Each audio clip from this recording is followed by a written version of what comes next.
আসসালামু আলাইকুম। আপনার ঈদের বাজেট কত? কি কি কিনেছেন? আর কি কি কিনতে চান? প্রতি বছর ঈদ এলে রোজার শেষ দিকে আমরা এমন কিছু প্রশ্ন এবং তার উত্তর সোশ্যাল মিডিয়াতে ভাইরাল হতে দেখি। আমাদের কিছু সাংবাদিক ভাইরা সাধারণত তরুণীদেরকে প্রশ্ন করে থাকেন যে আপনার বাজেট কত এবং কি কি কিনতে চান। তা আমাদের দেশের তরুণীরাও উত্তর দেয় বাজেটে ধরুন ৫ লাখ, ৭ লাখ, ৮ লাখ, ১০ লাখ। হ্যাঁ, আমার বয়ফ্রেন্ড কানাডাতে থাকে, আমার বয়ফ্রেন্ড আমেরিকাতে থাকে। ওখান থেকে প্রতিদিনই টাকা পাঠাচ্ছে এবং আমি কেনাকাটা করছি। আমাদের কয়েকজন তরুণী বলছিলেন যে তার ৫-৭টা বয়ফ্রেন্ড। গতকালকে এক বয়ফ্রেন্ড ১ লাখ টাকা দিয়েছিল, আজকে এক বয়ফ্রেন্ড তাকে ৩ লাখ টাকা দিয়েছে এবং কালকে আবার আরেক বয়ফ্রেন্ডের টাকায় কেনাকাটা করবে।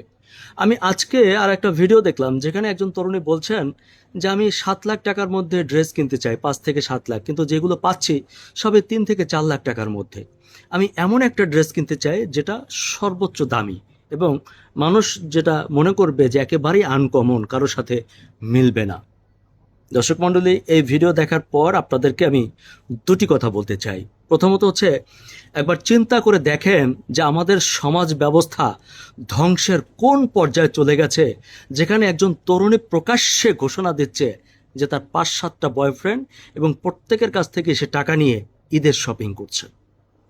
আপনি চিন্তা করেন যে বাংলাদেশের মানুষের আয় কত, বাংলাদেশের মধ্যবিত্ত পরিবারের মাসিক আয় কত, তারা কিভাবে চলে, ৪-৫ জনের একটি সংসার, সেই সংসারে ঈদের কেনাকাটা কিভাবে হয়। আপনি চিন্তা করে দেখেন যে বাংলাদেশের একজন খেটে খাওয়া মানুষ, একজন পিতা, তার আদৌ কোনো বাজেট আছে কিনা এবারের ঈদে, কিংবা এর আগেও কখনো ছিল কিনা। আর দ্বিতীয় কথা হচ্ছে, আমি ওইসব আমার সহকর্মী ভাই বোনদেরকে বলতে চাই যে একজন মানুষ কত টাকা বাজেট নিয়ে বাজারে আসলো, এই রিপোর্টিং আমাদের করা উচিত না। এতে করে সমাজে অনেক নেগেটিভ প্রতিক্রিয়া হতে পারে।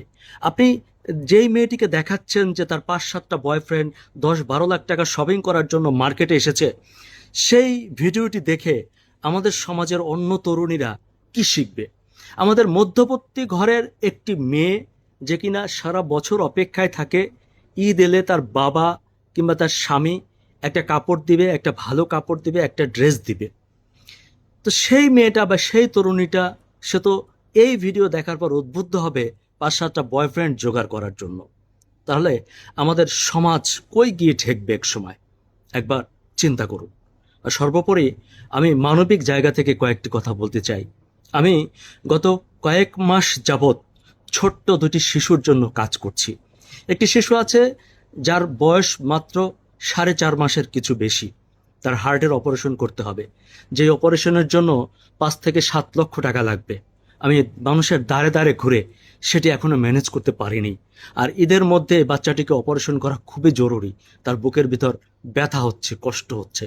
যত দ্রুত অপারেশন করা যায় বাচ্চাটিকে ভালো করা যাবে। আমি সেটা ম্যানেজ করতে পারছি না, মানুষের দ্বারে দ্বারে যাচ্ছি, বলছি।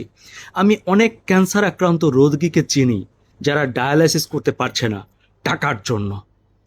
আমি অনেক মানুষকে চিনি যারা অপেক্ষায় আছে যে এবারের জাকাতের টাকা পেলে তারপর তার একটা ভালো ট্রিটমেন্ট হবে।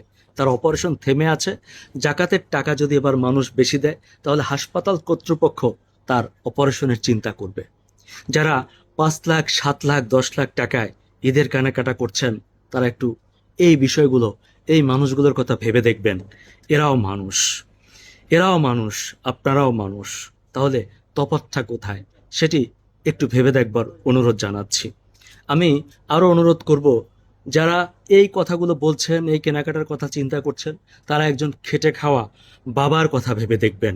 আমি ঢাকা শহরে অনেক দিনমজুর, খেতে খাওয়া চাকরিজীবী বাবাদেরকে দেখেছি যাদের শার্ট ছিঁড়ে গেছে, কাপড় নেই, কিন্তু সেই বাবা এবারও কাপড় কিনতে পারবে না।